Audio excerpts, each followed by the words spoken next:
ఆర్కేఎల్ TV news కి స్వాగతం. ముందుగా ముఖ్యాంశాలు.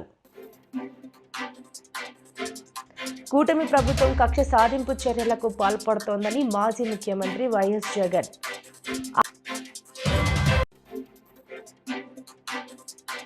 బనగానపల్లె పట్టణం శ్రీ శిశు సంక్షేమ కార్యాలయం నందు అంగన్వాడీ వర్కర్ల ధర్నా.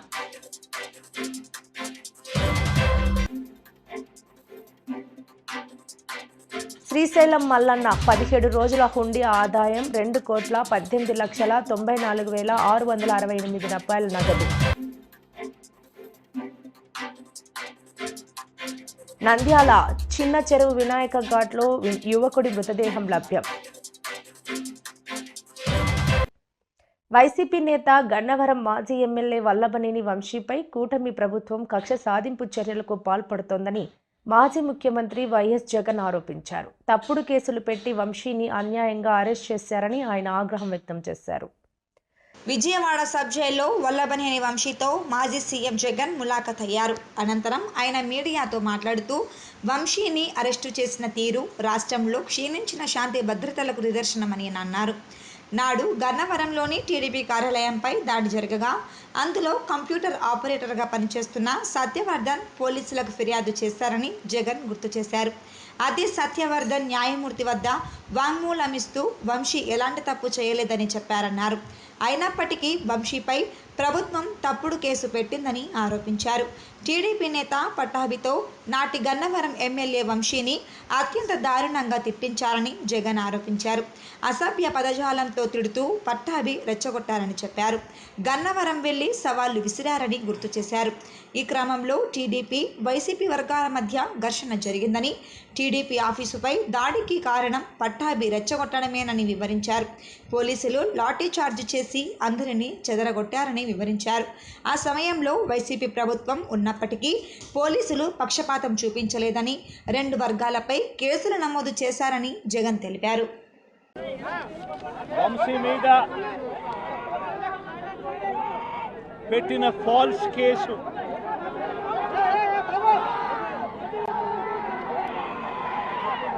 నిజంగా రాష్ట్రంలో దిగజారిపోయిన లా అండ్ ఆర్డర్ను వంశీ అరెస్టు అద్దం పడుతుంది. ఎందుకనంటే వంశీని అరెస్ట్ చేసిన తీరు ఒకసారి గమనించినట్టయితే అతి దారుణమైన law and order break down కనిపిస్తుంది. ఒకసారి గమనించినట్టయితే ఈ కేసులో గన్నవరం పార్టీ కార్యాలయంపై దాడి జరిగింది అని చెప్పి ఫిర్యాదు చేసిన సత్యవర్ధన్ అనే ఈ వ్యక్తి, గన్నవరం తెలుగుదేశం పార్టీ ఆఫీసులో కంప్యూటర్ ఆపరేటర్గా పనిచేస్తా ఉన్న సత్యవర్ధన్ అనే ఈ వ్యక్తి, ఫిర్యాదు చేసిన ఇదే వ్యక్తి సాక్షాత్తు తానే జడ్జి గారి సమక్షంలో జడ్జి గారు ఇచ్చిన సమన్లకు పోలీసుల ఆధ్వర్యంలో ఆ సమన్ను అందుకొని జడ్జి గారి దగ్గరికి వచ్చి జడ్జి గారితో తానిచ్చిన వాంగ్మూలాన్ని ఒకసారి గమనిస్తే ఆ వాంగ్మూలంలో ఆయన చెప్పిన మాటలు ఏమిటి, చివరికి ఈరోజు వంశీ మీద పెట్టిన ఫాల్స్ కేసు ఏమిటి, ఇదే సత్యకుమార్ అనే వ్యక్తి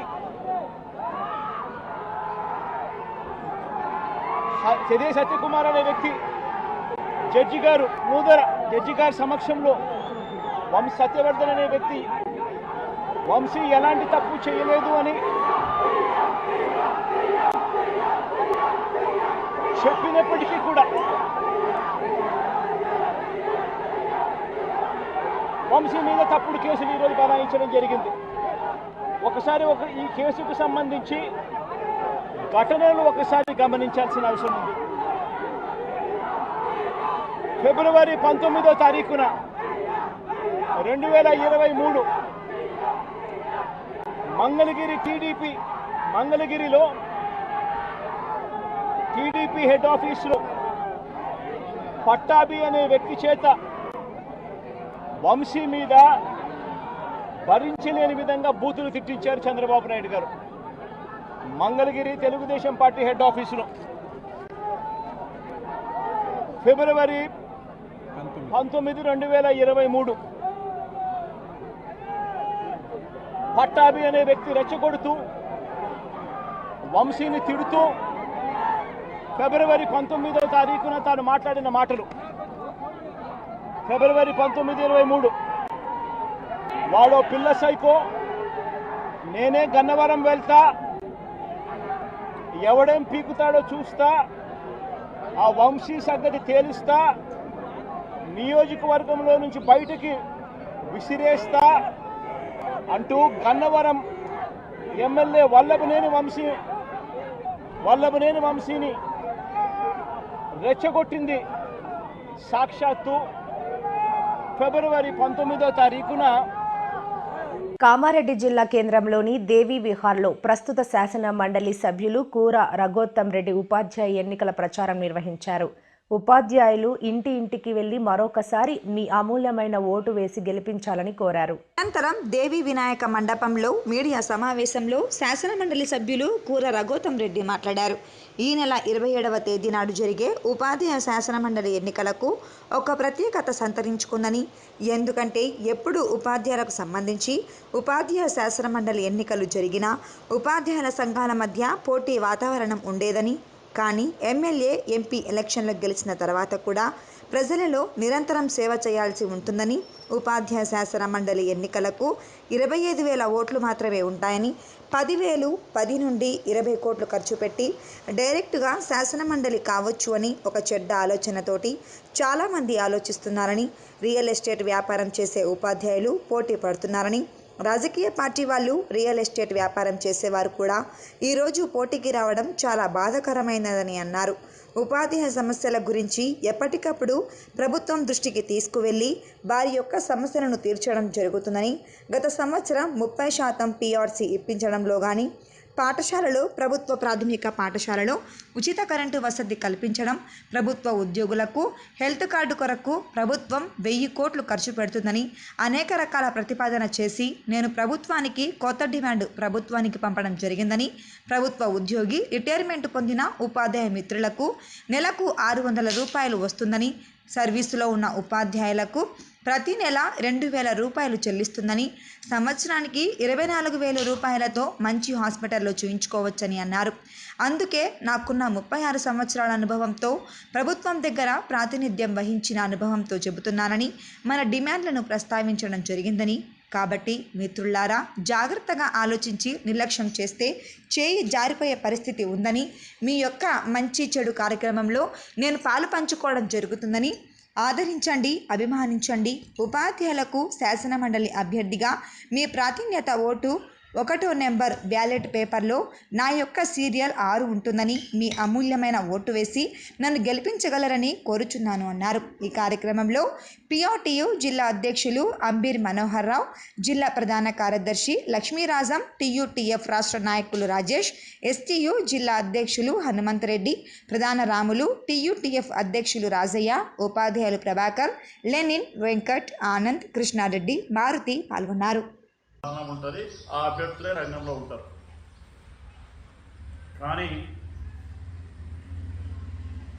ఎమ్మెల్యే ఎలక్షన్లు, ఎంపీ ఎలక్షన్లు అతి భారంతో కూడి ఉండటం, గెలిచిన తర్వాత కూడా ప్రజల్లో సేవ చేయడానికి నిరంతరం శ్రమించాల్సి ఉంటుంది అని డబ్బున్న ప్రతి ఒక్కడు ఉపాధ్యాయ శాసన మండలి ఎన్నికలైతే షార్ట్ కట్ 20,000 ఓట్లు ఉంటాయి. 10,000 ఓట్లు, 5,000 కోట్లు, 10 కోట్లు ఇచ్చి కొంటే చాలు డైరెక్ట్గా ఎమ్మెల్సీ కావచ్చనే ఆలోచనతో, ఒక చెడ్డ ఆలోచనతో మా వ్యవస్థను నిర్వీర్యం చేయడానికి ఒక కుట్ర పన్నుతూ ఇవాళ పోటీలో ఉన్నారు. ఎందుకంటే గౌరవనీయులు పెద్దలు బిఆర్ అంబేద్కర్ గారు ఏ వృత్తికి కల్పించినటువంటి అవకాశం ఎవరు కడతారు? మా హెడ్ మాస్టర్ కడతారా, ప్రిన్సిపాల్ కడతారా? గవర్నమెంట్ కట్టాల్సిన కరెంటు బిల్లు ఫ్రీ ఇవ్వకుండా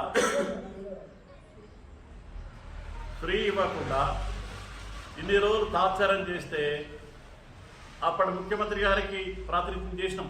ఇప్పుడు ముఖ్యమంత్రి గారికి ప్రాతినిధ్యం చేస్తే ఇది ఏందన్నా గమ్మత్తు అనే విషయం. ప్రభుత్వ బడికి మేము కట్టకపోతే వాళ్ళం కడతాం, మేమే కడతాం అని చెప్పి ముఖ్యమంత్రి నొప్పించి ఈ నెల నుంచి 0 కరెంటు బిల్లు వచ్చినాయి. అన్నిటికీ పెండింగ్ బిల్స్ ఉంటే కూడా ఏ పాఠశాల కానీ ఏ కళాశాల కానీ చెల్లించాల్సిన అవసరం లేదు అని మీ ద్వారా తెలియజేస్తున్నాం.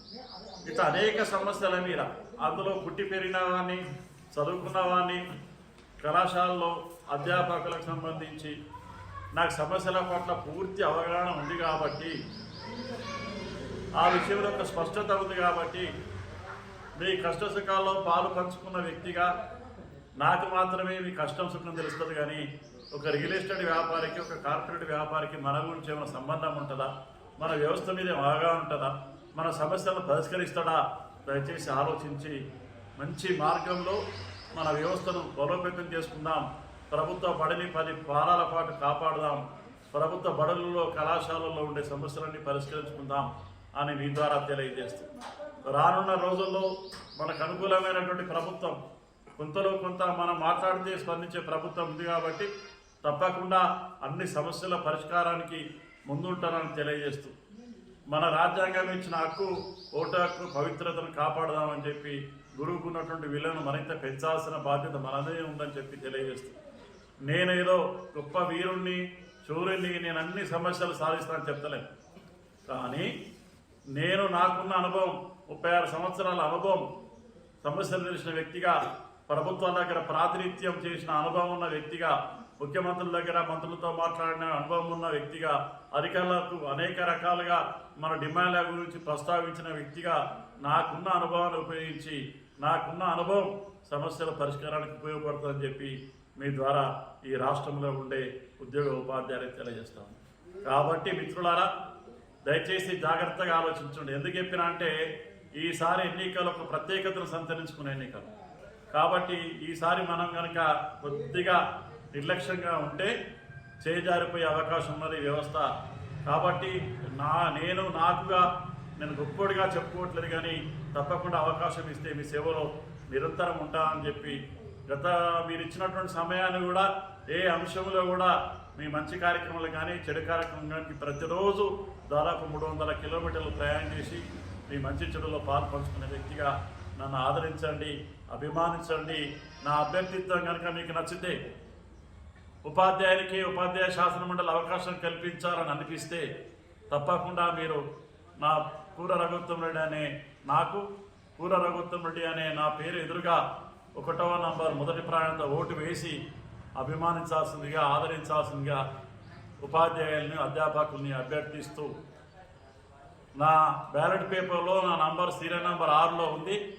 6కి ఎదురుగా పూర రఘుత్తం రెడ్డి ఉంటుంది, దానికి ఎదురుగా 1వ నంబర్ వేయాల్సిందిగా కోరుతూ ఈ అవకాశం. మైనార్టీ విద్యార్థులు చదివే నా పాఠశాలలో పనిచేసే ఉపాధ్యాయుని గురించి కానీ, నా పాఠశాలలో చదివే పేర పిల్లవాని గురించి కానీ, నా కళాశాలలో చదివే అధ్యాపకుల గురించి కానీ, కళాశాలలో విద్యార్థుల గురించి కానీ, వాళ్ళ స్థితిగతుల గురించి కానీ, వాళ్ళ కష్టాల గురించి కానీ కనీస అవగాహన లేని వాళ్ళు, మా గురించి ముక్కు తెలియని వాళ్ళు ఒక్కొక్కసారి బాధ అనిపిస్తుంది, సిగ్గుపడతా ఉంటా, తలను గోడకేసి కొట్టుకోవాలనిపిస్తుంది. వాడు వచ్చి ఇప్పుడు ఏమంటుందంటే సమస్యలన్నీ పరిష్కరిస్తా, బడి తెలియదు, బడిలో పిల్ల తెలియదు, మా బడి చాలా సమస్యలు తెలియదు, మొత్తం పరిష్కరిస్తా అంటాడు. అది ఎట్లా సాధ్యమవుతుందా? ఒక్కసారి. నంద్యాల జిల్లా బనగానపల్లె వేతనాలు పెంచాలంటూ, గ్రాడ్యుటీ ఇవ్వాలంటూ, మినీ సెంటర్లను మెయిన్ సెంటర్లుగా చేయాలంటూ అంగన్వాడీ వర్కర్లు ధర్నా నిర్వహించారు. కూటమి ప్రభుత్వం అధికారంలోకి వస్తే వేతనాలు పెంచుతామంటూ హామీ ఇచ్చి మోసం చేశారని ఆగ్రహం వ్యక్తం చేశారు. నంద్యాల జిల్లా బన్ఘనపల్లె పట్టణం శ్రీ శిశు సంక్షేమ కార్యాలయం నందు ధర్నా నిర్వహించిన అంగన్వాడీ వర్కర్లు. నాడు కుటుంబం అధికారంలోకి వస్తే అధికారంలోకి వచ్చిన వెంటనే అంగన్వాడీ వర్కర్ల జీతాలు పెంచుతామంటూ అబద్ధపు హామీలు ఇచ్చి తమను కూటమి ప్రభుత్వం మోసం చేసిందని అంగన్వాడీ వర్కర్లు వాపోతున్నారు. అధికారంలోకి వచ్చి 9 మాసాలు అవుతున్నా కూడా అంగన్వాడీ వర్కర్ల జీతాలు అందించడంలో ప్రభుత్వం స్పందించడం లేదని, అందుకే తాము ఈరోజు ధర్నా కార్యక్రమం నిర్వహించడం జరిగిందని చెప్పారు. ఈ కూటమి ప్రభుత్వం కానీ బీజేపీ కానీ జనసేన టీడీపీ ప్రభుత్వాలు వచ్చినారు మా సమ్మె దగ్గరికి. వచ్చి అమ్మ మన ప్రభుత్వం వస్తే మీకు వచ్చిన వెంటనే మీ కష్టాలు ఏంటో మేము తీరుస్తాము, మీకు ఖచ్చితంగా మీ జీతాలు పెంచుతాము, మీకు ఎలాంటి ఇబ్బంది లేకుండా మేము మీకు మా సహాయ సహకారాలు అందిస్తామని అన్నారు. కానీ కొత్త ప్రభుత్వం వచ్చి కనీసం అంటే సంవత్సరం అవుతుంది, ఎక్కడే కానీ అంగన్వాడీలకు ఎక్కడే కానీ జీతాలు పెంచడం కానీ అంగన్వాడీలకు మెరుగైనవి ఏవి చేయడం లేదు. ఒకటి ఏ ప్రభుత్వం వచ్చినా మాకు ఏదో చేస్తుందంటే కానీ ఏది చేయడం లేదు. ఏ ప్రభుత్వం వచ్చినా మేము పోరాటాలు తప్పడం లేదు. మేము పోరాటాలు చేస్తే తప్ప ఏదే కానీ మాకు ₹1 పెంచడం లేదు. కాబట్టి మేము ఈ ప్రభుత్వాన్ని ఒకటే కోరుకుంటున్నాము, అంగన్వాడీ టీచర్లకు ఆయాలకు మినీ వర్కర్లను మెయిన్ వర్కర్లుగా చేస్తామన్నారు. కానీ మినీ వాళ్ళకైతే మెయిన్ వర్కర్ల మీద పని ఉంది, కానీ వాళ్ళకైతే జీతాలు తక్కువ, ఎక్కడైనా పోవాలన్నా వాళ్ళకు ఇబ్బందిగానే ఉంది. కాబట్టి వాళ్ళని మెయిన్ వర్కర్లుగా చేస్తామన్నారు. కానీ అది లేదు, జీతాలు పెంచుతామన్నారు. పక్క రాష్ట్రము గ్రాడ్యుయేట్ అమలు చేస్తామన్నారు, గ్రాడ్యుయేట్ అమలు లేదు. పెన్షన్ సౌకర్యం లేదు, సంక్షేమ పథకాలు మేమేమో ఏమి రావడంలే. మాది ఆన్లైన్లో మా ఆధార్ నెంబర్ కొడితే మీరు గవర్నమెంట్ ఎంప్లాయీ అని వస్తుంది. కానీ గవర్నమెంట్ ఎంప్లాయీ కనీస వేతనం 26,000 కావాలి ఒక కుటుంబం బతకాలంటే. కనీసం అంటే ఆడ చూస్తే ఆయాలకు కానీ పెన్షన్ ఇవ్వడంలే.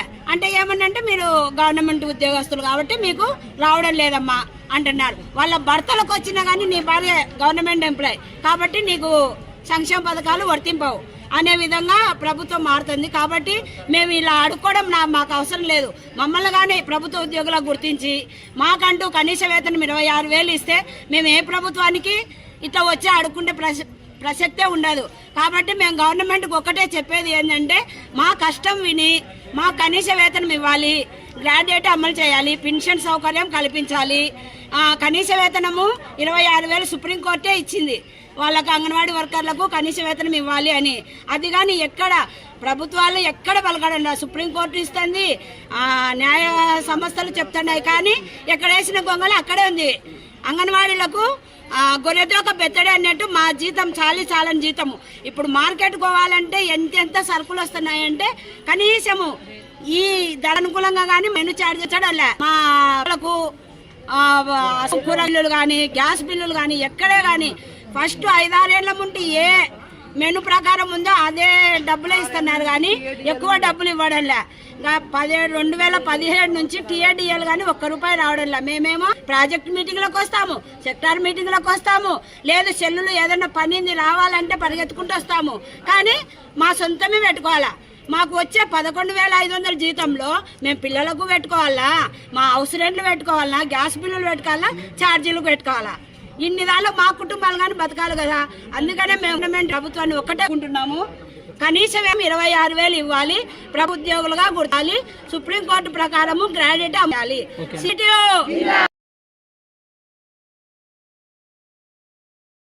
నంద్యాల జిల్లా శ్రీశైలం మల్లన్న ఆలయంలో ఉభయ ఆలయాల హుండీ లెక్కింపు నిర్వహించారు. శ్రీ బ్రహ్మరాంబ మల్లికార్జున స్వామి అమ్మవార్ల ఉభయ ఆలయాలు హుండీ లెక్కింపు నిర్వహించారు.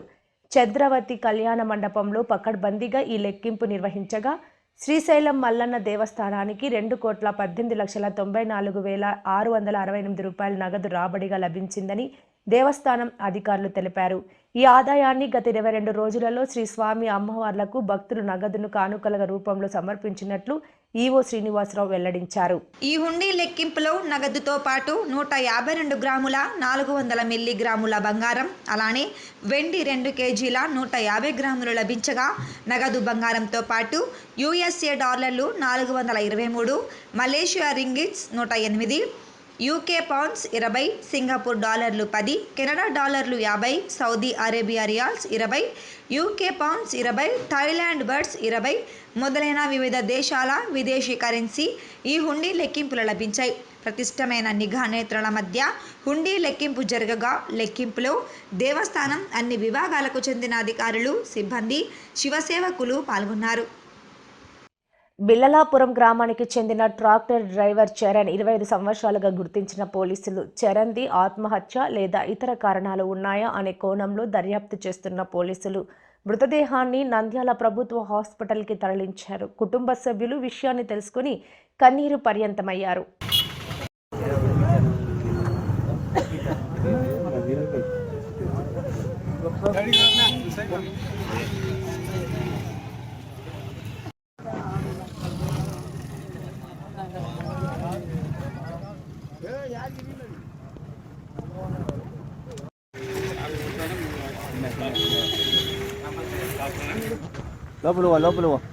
లోపల రెండు పక్కల పట్టుకో.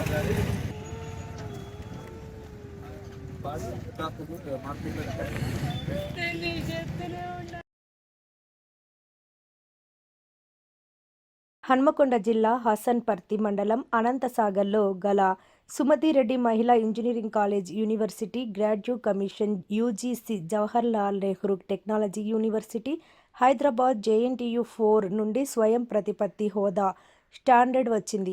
ఎస్ఆర్ విద్యా సంస్థల చైర్మన్ ఏనుగందుల వరదరెడ్డి తెలిపారు. దేశంలోని ముఖ్య నగరాల్లోని కళాశాలలకు దీటుగా సుమతిరెడ్డి కళాశాల విద్యార్థులు వివిధ రంగాల్లోని రాణిస్తూ హోదాను అభివృద్ధి చేసి దేశాల్లోని, విదేశాల్లోని ఎన్నో రంగాల్లోని ఎస్ఆర్ యూనివర్సిటీ పిల్లలు రాణిస్తున్నారు. 20 మంది ఎంప్లాయీస్, 20 మంది ఉద్యోగస్తులను పనిచేస్తున్నారు. ఎంతోమంది పిల్లలను విదేశాలకు అన్ని రంగాల్లో ముందంజలో ఉందన్నారు. ఈ స్వయం ప్రతిపత్తి రావడం చాలా ఆనందంగా ఉంది. వరంగల్ ప్రజలకు ఈ విషయం అందరికీ చేరవేయాలని, అందరి ఈ యూనివర్సిటీలో చదువుకొని విదేశాల్లోకి వెళ్ళాలని, ప్రతి ఒక్కరూ జీవితంలో సెట్ కావాలనేదే మా ఆకాంక్ష అని వరదారెడ్డి తెలిపారు.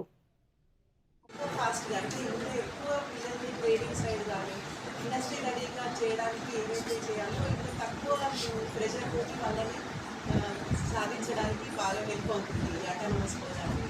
అండ్ ఇంకోటి ఇండస్ట్రీ రిలేషన్స్ కూడా బాగా డెవలప్ అవుతాయి. అటానమస్ ఉన్న కాలేజెస్లో ఇండస్ట్రీస్ కూడా. వార్తలు ముగించే ముందు ముఖ్యాంశాలు మరోసారి. కూటమి ప్రభుత్వం కక్ష సాధింపు చర్యలకు పాల్పడుతోందని మాజీ ముఖ్యమంత్రి వైఎస్ జగన్.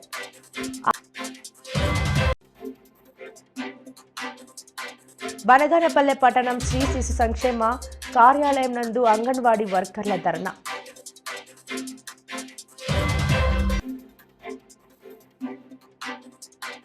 శ్రీశైలం మల్లన్న 17 రోజుల హుండీ ఆదాయం 2,18,94,668 రూపాయల నగదు.